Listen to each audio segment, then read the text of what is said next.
So starting with verse 13, it says, "Now that same day 2 of them were going to a village called Emmaus, about 7 miles from Jerusalem." It's very important because there's witnesses here. If you just have one person doing it, it's hard to have validation. If you have 2, it's much more authoritative, if you will. They were talking with each other about everything that had happened. As they talked and discussed these things with each other, Jesus himself came up and walked along with them, but they were kept from recognizing him.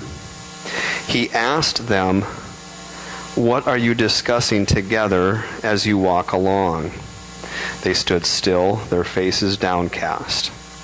One of them, named Cleopas, asked him, "Are you only a visitor to Jerusalem and do not know the things that have happened there in these days?" "What things?" he asked. "About Jesus of Nazareth," they replied. "He was a prophet, powerful in word and deed before God and all the people. The chief priests and our rulers handed him over to be sentenced to death, and they crucified him. But we had hoped that he was the one who was going to redeem Israel. And what is more, it is the 3rd day since all this took place. In addition, some of our women amazed us. They went to the tomb early this morning but didn't find his body. They came and told us that they had seen a vision of angels who said he was alive. Then some of our companions went to the tomb and found it just as the women had said, but him they did not see." He said to them, "How foolish you are, and how slow of heart to believe all that the prophets have spoken. Did not the Christ have to suffer these things and then enter his glory?" And beginning with Moses and all the prophets, he explained to them what was said in the scriptures concerning himself. As they approached the village to which they were going, Jesus acted as if he were going farther. But they urged him strongly, "Stay with us, for it is nearly evening. The day is almost over." So he went in to stay with them. When he was at the table with them, he took bread, gave thanks, broke it, and began to give it to them.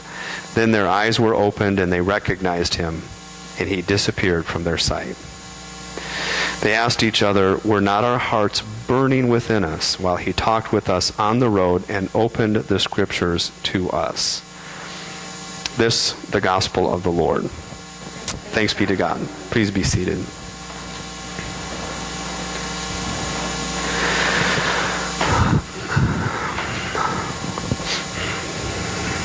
There's not a lot of material written post-resurrection. There is some, but there's not a lot. And what is written is a little bit confusing, or at best mysterious. It doesn't compute if you just read it. It almost borderlines Peter Pan. You know, these are the kind of stories you read with Peter Pan. Popping in, popping out, things of that nature. But there's a lot to be gleaned, if you will, from this account in particular. And one of the most profound things is that it happens in the ordinary. Supernatural, if you will, happens in the ordinary. And I want to present something to you and let it sink in, because it's very profound if you let it sink in. And I don't necessarily expect it. You know, some things you get right away, some things it takes a while to get. But when you get them, you don't forget them. This is one of those things. So, in the understanding of God's creation, specifically as we are created, the mind, God says, "Let us make human beings in our image." And he creates our mind in a very unique way. We have a will. We have the ability to think. Intelligence, if you will, which is like God. God has conversations with human beings all the time, engages our thinking. And what's important to understand is that the mind must have, needs to have, it is not a desire, it is a need, needs to have an understanding of reality. It must. Without reality, you'll go insane. It won't work. Nothing will function. Nothing will function. Have you ever had that sometimes I'll get this feeling every once in a while where you're kind of tired, you go to sleep in the afternoon, maybe it's late afternoon, and you fall asleep and you go into a deep sleep and you wake up and by that time the sun has gone down. And you wake up and you don't know if it's morning. That is a very disturbing feeling because you got to slow down and then you got to work your way back. Okay. And you don't have to think that way. Your mind just kicks into gear. Why? Because your mind must have an orientation. It must have a sense of reality. But see, in so doing, then, it's important to understand that the mind must be in control over the body under the governing principle of truth. That's it. The mind is meant to be in control of the body under truth. That's why God says in the book of Genesis, don't eat of the tree. I'm giving you truth. And when the truth goes awry, what happens? The first thing that Eve does in her mind when she takes that truth and sets it aside, now she doesn't have any truth. So what does she do? She turns to the body for truth. And the body sees that it's pleasureful and looks good and desires it, and her desires become truth. I want you to think about that.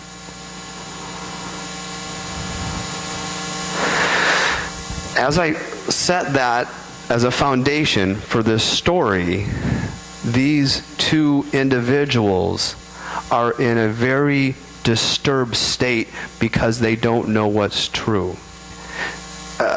Kids will get this the first time they're betrayed by a friend. I trusted you. I don't know if I can't trust you.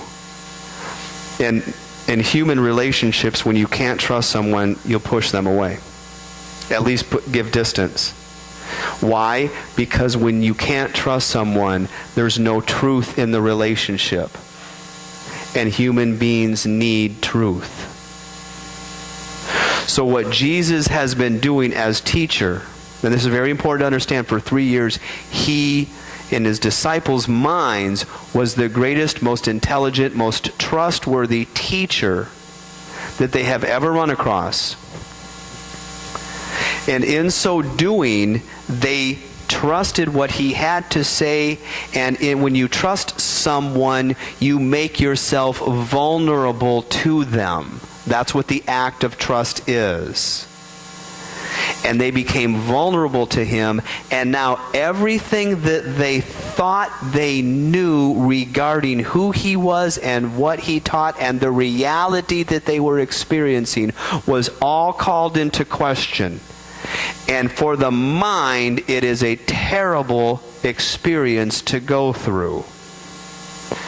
I've said previously, and it is a continuing experience that a number of people are going through, particularly my aunt, who has lost her husband not too long ago, but a number of people also here who have lost significant relationships, spouses.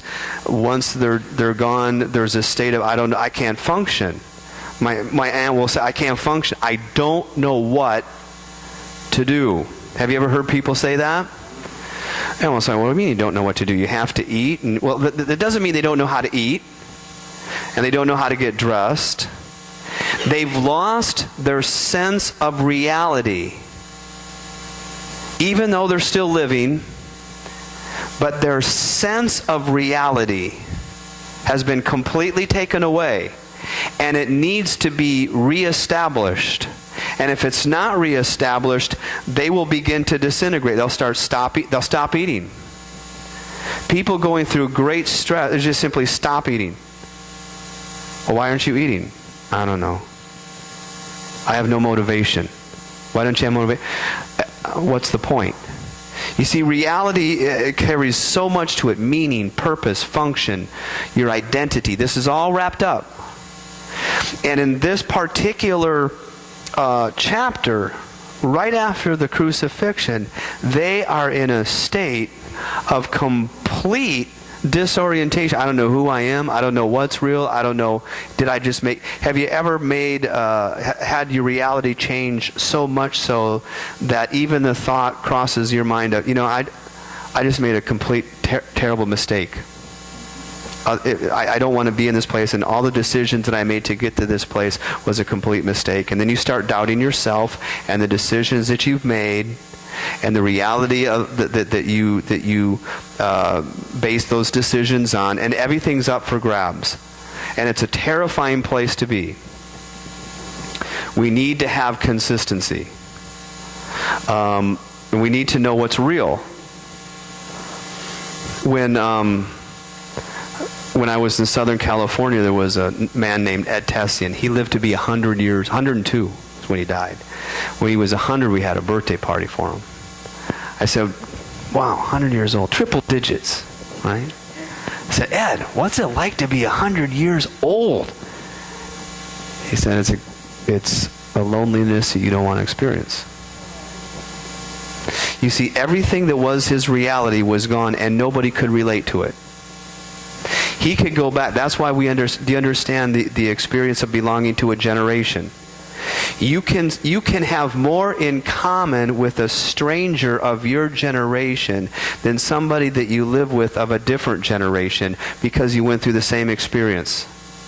So I can go to a group of older people in this congregation and say, do you remember where you were at when Kennedy was shot? And that one experience brings them all together with a common understanding of reality. A younger generation has no idea. This is no different to them than the Civil War, because they didn't experience it. Do you see where I'm coming from with this? So this is the state of mind that these two individuals were in.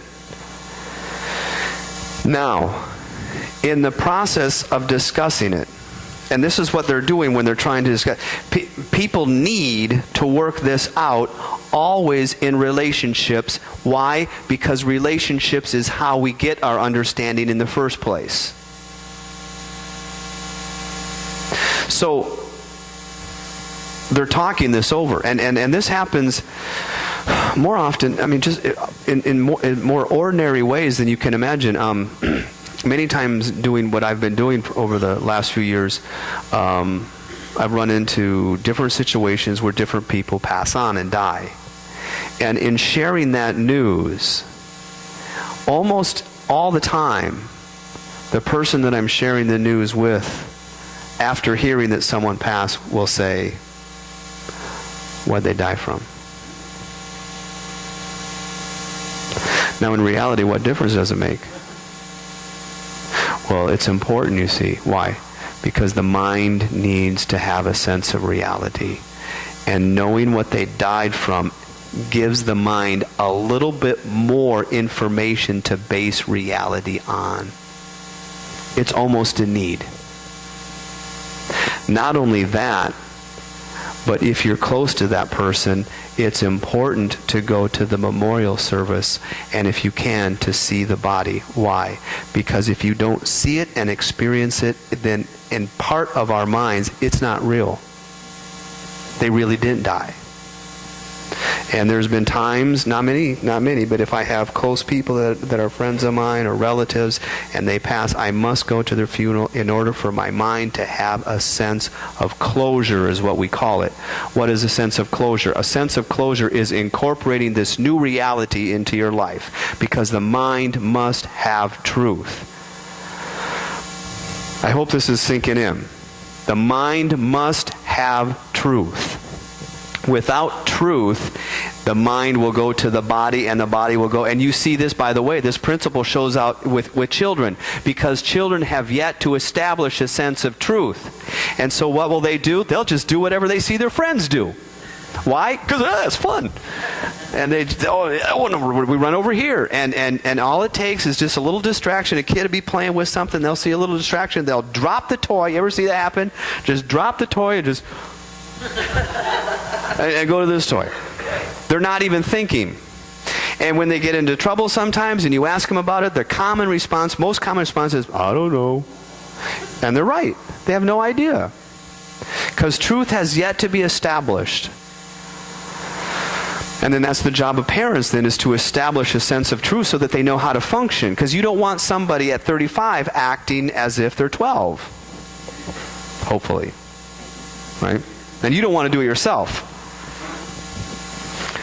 So here we are in this chapter, and the two people on the road are discussing these things with one another. And it's important to understand these things or to talk them through rather, because in talking things through, the reality, the perspective all becomes part of your reality. Have you ever had something traumatic in your life or very substantial, and you just needed to tell somebody?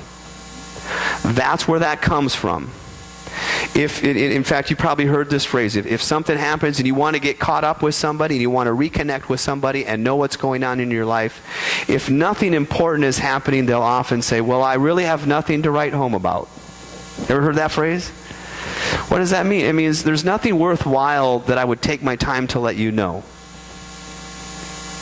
But if there is something that's worthwhile, I want to talk about it.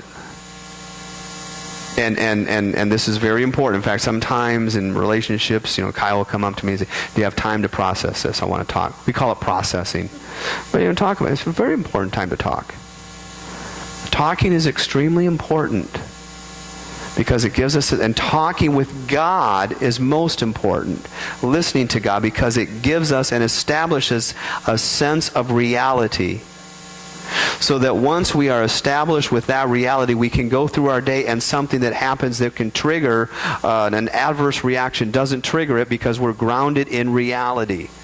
And we see this in children happen. They'll drop a cup of milk and they'll just break into tears. You ever have that? See that? Why? Because the reality has just been shattered.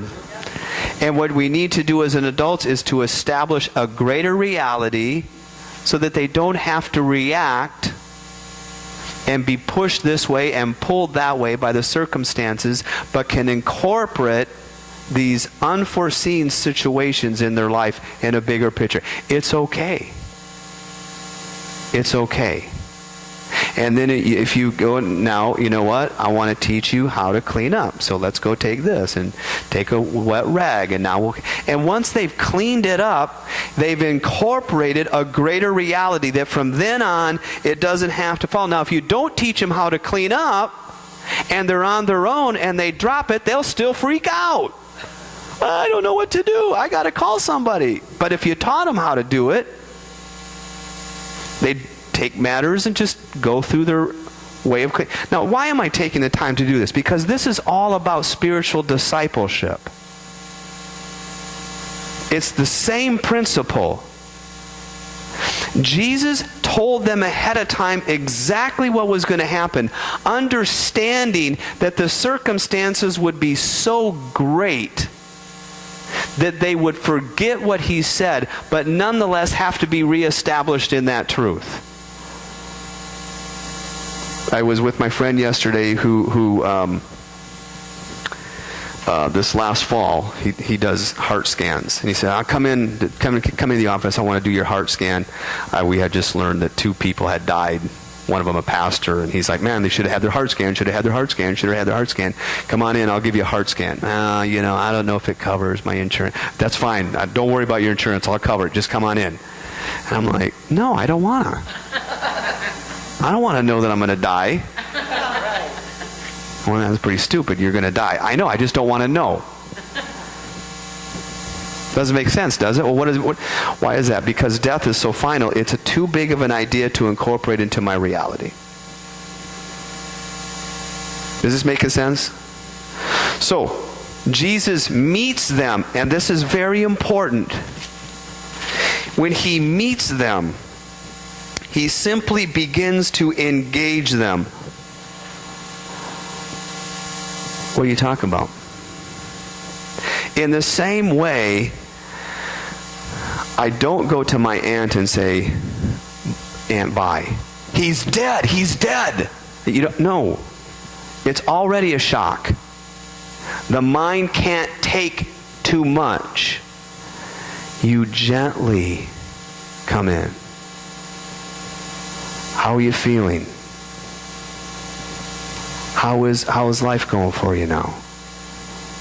I just don't come in and say, well, God's got it all covered. Everything's fine. No. That doesn't work. You engage. And Jesus begins to engage them with this new reality. In the same way that Jesus says the kingdom of God is like leaven. It's like yeast. Leaven is very small. You put it into the dough. Right, Serenity? Serenity is great at pastries. Have her make some lemon bars for you once. They're to die for. But you put leaven in. And what is it? Once you put leaven in, it just goes to work on its own. Not abruptly, but systematically, over time, in the most perfect way. And this is what Jesus is doing. I'm re-entering into your life because your life is completely disheveled right now. Usually it's through death, but I've seen other people have, divorce is similar.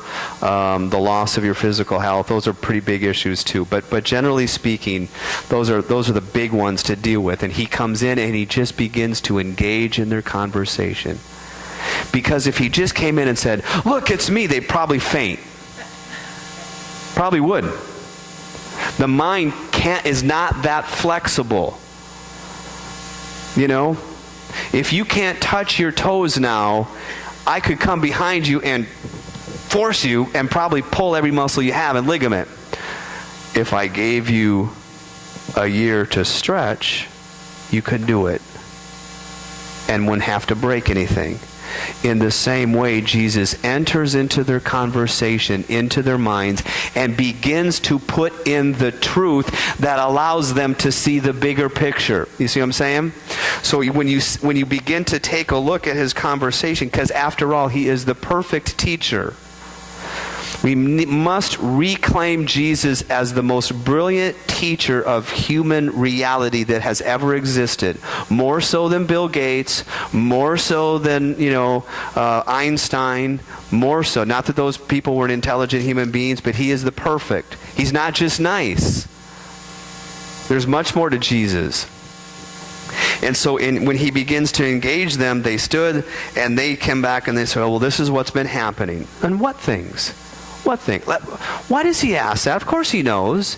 Because he's engaging. Not only what has happened, but their mindset. Listen to what they say. About Jesus of Nazareth, he was a prophet, powerful in word and deed, and God, the chief priests handed him over. But we had hoped that he was the one who was going to redeem Israel. It's the third day all this took place. And so they basically lay out, this is what's happened, this is what we thought was going to happen, and it didn't happen, and here we are in this place where we don't know what to think. And now, once he is engaged with them, without being abrupt, he simply says, how foolish you are. And then that word for foolish is kind of a little dull. Not in a judgmental way, but as a statement of engaging them, he goes, and slow of heart to trust all the prophets have spoken. And then he begins to explain everything through the scriptures. Let's sit down and work this thing through so you can begin to understand. Now, isn't this remarkable that Jesus chose to show himself in this manner to these people after all that's taken place? He does not, after he's resurrected, get into a helicopter, go over to the pilot's palace, land on the roof, step out and say, let's have that talk about truth now. He doesn't. He does not make it obvious, but works in the way that God has always worked, which is to engage with those people who want to know and are desiring to know him. Because you don't have to know God if you don't want to. You can go through and completely have an explanation for everything if you want to. And you can just take him right out of the equation if you want to. God has made it that way. Why? So that those people that come to him and establish that relationship, establish it by way of love and not coercion. Have you ever tried to coerce someone to love you? If coercion doesn't work, manipulation. If manipulation doesn't work, enticement. If you're not familiar with enticement, just look at the high schools and the different colognes they wear. Look at the different Axe commercials. Have you seen the Axe commercials? Kid goes in the shower, puts on Axe, and next thing you know, 25 women are just all over him. That's not love. I just want you to be aware of that. That's not love. Love is when you when you will someone good, not that you desire someone. Desiring someone isn't bad, but that's not love. That's why you hear people say, man, I love cake. I love that piece of cake. No, you want to eat it. From the perspective of cake, that piece of cake, you don't love it. You know, I've never seen someone say, I love this piece of cake. I'm going to take care of it. I'm going to nurture it. I'm going to keep it in the fridge. No, I just want to eat it and devour it. Right? So this is very important to understand, because that's how God works in our lives. Very naturally. Supernaturally in the natural. And so look at the exact way he goes to the scriptures. This is why it's becoming very important for us to reclaim spiritual and especially biblical knowledge. Biblical knowledge is the most important. Why? Because it gives us the greater understanding of reality. The reality is, if you go back to Genesis, that not only were we created by God, but we were created by God for a purpose, which is to reign and to take care of God's creation.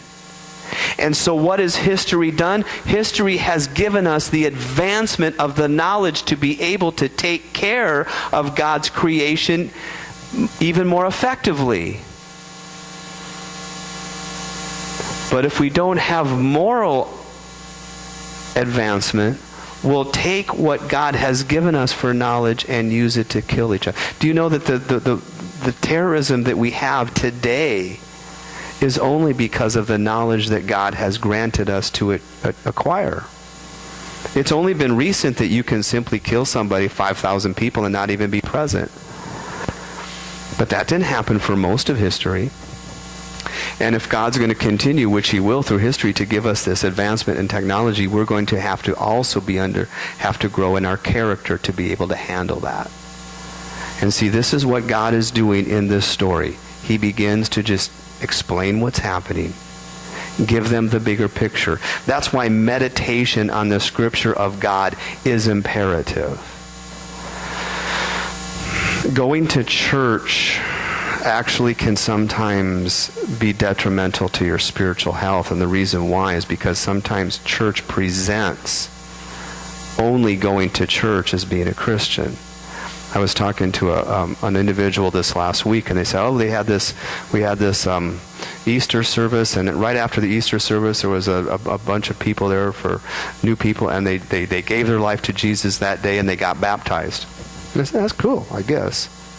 But I've known a number of people that got baptized and then 4 months down the road not doing a thing. Why? Because no one's told anybody that discipleship is a requirement, not something that's an add-on. Requirement, discipleship, learning of God, committing and intentionally taking what Jesus has taught and putting that into practice. That's why I don't baptize anymore. If someone comes in, there's got to be some kind of spiritual evidence of discipleship, you see. But in this case, when Jesus is teaching them, what happens then? He explains with Moses and all the prophets, he explained to them what was said in the scriptures concerning himself, so there's understanding. He just doesn't, hey, here I am. And as they approached the village, Jesus acted as if he's going further. They asked him to stay with them because it's almost over. This is just common everyday life. Hey, it's getting too late. You don't want to drive now. You ever have that happen in your house? Yeah, you know what? We had dinner and it's kind of getting late. Why don't you just sleep over here and go home and first thing in the morning? It's just common, ordinary life that God is working through like leaven. when he was at the table, he took the bread, he gave thanks to God, broke it, began to give it to them, and then they could see. You see, it's not hocus pocus. In other words, you get it when you get it. I had the privilege when I was in my early 20s in teaching. One of the teachers was a martial arts instructor. So I took Hapkido. I got a black belt in it. Don't push me. I don't even know if I can remember it. But one thing that stuck in my head is this. Have you ever seen anyone taking karate or anything right now? Maybe your grandkids or kids, whatever. We got all these different levels of belts. You got the white belt, then you got the yellow, then you got the yellow with the orange, then you got the orange, then you got the orange with the green tip, then you got the green, and he said, you know what, in Korea they don't have those colors at all. They've got two colors, white, black. The reason why in America they have all these different colors is because we need to know that we're advancing. We can't wait to get the black belt. We need to know where we are. But in Korea, when the instructor says you're ready, you're ready. That's the principle of waiting on God. It will happen when it happens. But it will happen. That's for sure. But it will happen many times in the most ordinary way. You'll just realize, I'm different. I'm just not angry. I've been praying for this, and it happened so naturally, I almost missed it. And see, that's what happens. Many times Christians, we think we have to do this. For example, Jesus will say, I want you to, when it comes to your enemies, pray for your enemies. So, I don't want to pray for my enemies. Okay, dear God, almost like you're constipated. Dear God, I don't want to do it, but please bless this person. Okay, it's not that. What God is moving us towards is becoming the people that naturally do that. That we don't have to work at it because we've been so changed. So that when someone offends us, we don't have to work at blessing them. We just naturally do because we have been changed that way. And this is the process now that God has undertook in Jesus Christ to redeem all of humanity, to become the kind of people that God can empower to give us whatever we want, because He can completely trust our character. Here's the knowledge. Here's nuclear knowledge. Now what are you going to do with it? Destroy the world or advance it? What kind of people are you? Here's money. What are you going to do with it? To build a kingdom or not? You see, all these things come into play in our very ordinary, supernatural lives. And so as we go forward with the continuation, and I know it's a lot to think about. I had a woman yesterday say, I looked at one of your videos the other day, and who is the woman with the legs behind you? I went, what are you talking about? Well, there was a fly. I have no idea. That was probably a different Steve Krogh. But anyway, I would invite you, if you want to revisit what we talked about, to revisit it and let it sink in a very natural way. Allow what God is teaching us this morning, and not just this morning, but throughout all Scriptures, to just work its natural flow. Don't try to control it. Don't try to manipulate it. Just be with it and see how God's truth and His Word will perfectly, in the same way that He did with the two disciples on the road to Emmaus, perfectly transform us to be people that we didn't even realize we could become. It's a beautiful thing. Let's pray.